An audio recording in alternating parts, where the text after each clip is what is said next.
So most advice about stress assumes you've got something that you can put down, balance it out, hand off part of it. Just get rid of whatever's crushing you. And sometimes that's right.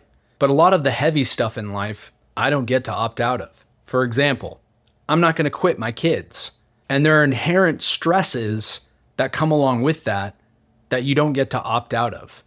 I wrote this article while my youngest daughter was very sick. It was the worst stretch of it. The care she needed pretty much took over everything. Our whole normal was gone as a family, and there was no getting around the stress of that. I couldn't quit. There was nobody to hand it off to. It wasn't going to get any lighter.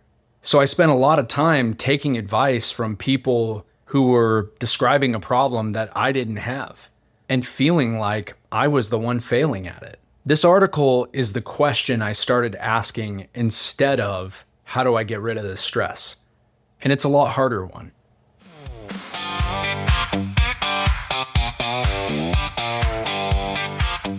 I'm Kiel Harvey, and this is the Second Look podcast. This narrated article is from my Substack, upon further examination. This one's called The Stress You Can't Quit.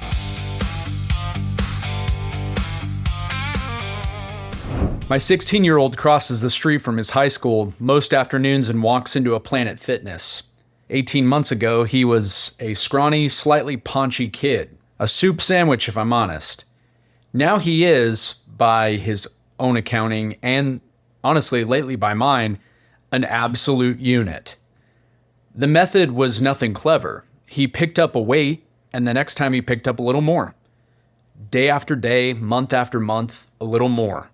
He's strong now. Not as strong as his dad, though that point remains under dispute in our house. Pretty sure my wife's getting pretty tired of the debate. I bring him up because he's accidentally taught me the thing I most needed to learn about stress. But I have to get there the long way. Here's the thing everybody already knows, and nobody needs a statistic to confirm. Work is stressful, and it isn't only work. We all have bills to pay, families to feed, ambitions to nurture, chaos to manage, and frankly, pain we carry that nobody sees. On top of that, we carry the pressure to hold it together and do what's expected of us anyway. That's most of what it means to be an adult. I'm no exception. I'm not writing this from some serene place above the weather. So I'm not going to hand you the usual advice. I won't tell you to chase work-life balance. I won't teach you to breathe through your stress while incense burns at your desk. There's a season for that, and sometimes the right move really is to just go home, put the work down. But I've found more peace in something much simpler. And I want to be careful about how I say it because the word I have in mind gets misunderstood. Capacity.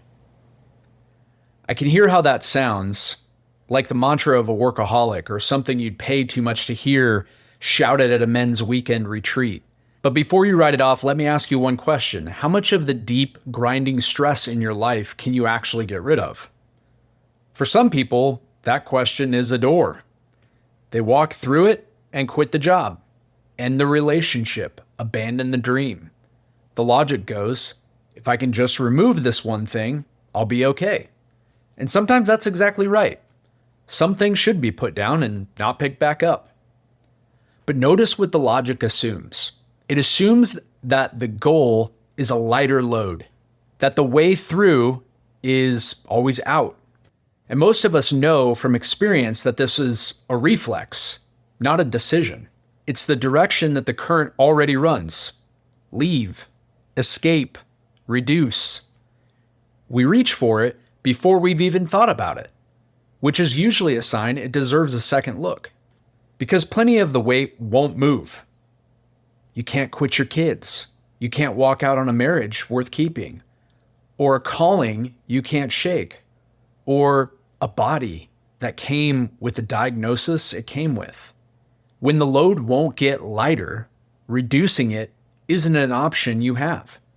So the question changes, not how do I carry less, but how do I become someone who can carry this?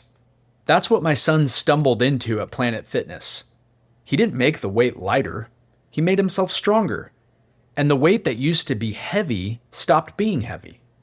Now imagine he decided one afternoon that Lifting the bar was just too much. He set it down and never came back. He'd have kept the muscle that he gained for a few weeks. Then he'd be right back where he started, and the same weight would flatten him again. Stress works that way. The instinct, when a thing overwhelms you, is to ride it out. Clamp down, wait for the storm to pass, survive it.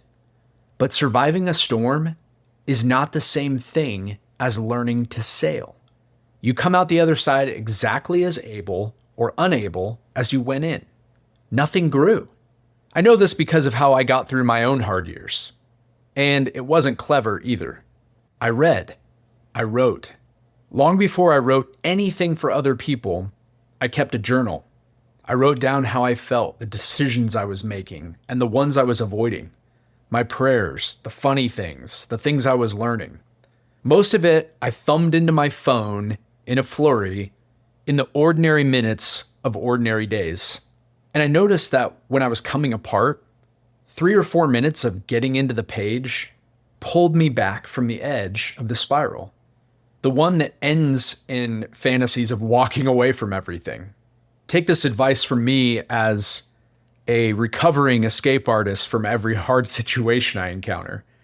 The minute-to-minute relief was never the real prize. The real prize actually showed up kind of slowly, and I almost missed it. The things that used to throw me for a loop stopped throwing me. I responded better. I wasn't fleeing anymore. And I wasn't just gritting my teeth either. I was steadier because I had gotten bigger on the inside than the problem was. I go back and read what I wrote 7 or 8 years ago, and I'm honestly stunned. That bothered me? That's the thing that nearly took me under? I can laugh now, but at the time, that was the size of me. That was my capacity. And it grew not because the world got gentler, but because reading gave my thoughts somewhere to slow down and make connections. And writing gave chaos somewhere to go besides in circles. A well-ordered inside can hold a much bigger, heavier outside. So I'll tell you what I still do. And it's not as an assignment, but as a report from someone who, like I said, is a recovering escape artist. When I get home and the day has been chaos, before I open the car door, some days, I'll take 3 minutes. I write down what was hard that day, what was good, and the one thing I'm looking forward to tomorrow. Some days it takes less time, some days more. It is almost embarrassingly simple. But you're not going to escape the weight. That's the misunderstanding. If you're like me, most days, you just don't have time to take the walk or steal a half hour to stretch or meditate with incense in your office. What you can almost always do is take 3 minutes and get a few honest sentences down. You can't always put the weight down, but you can become the kind of person it doesn't crush.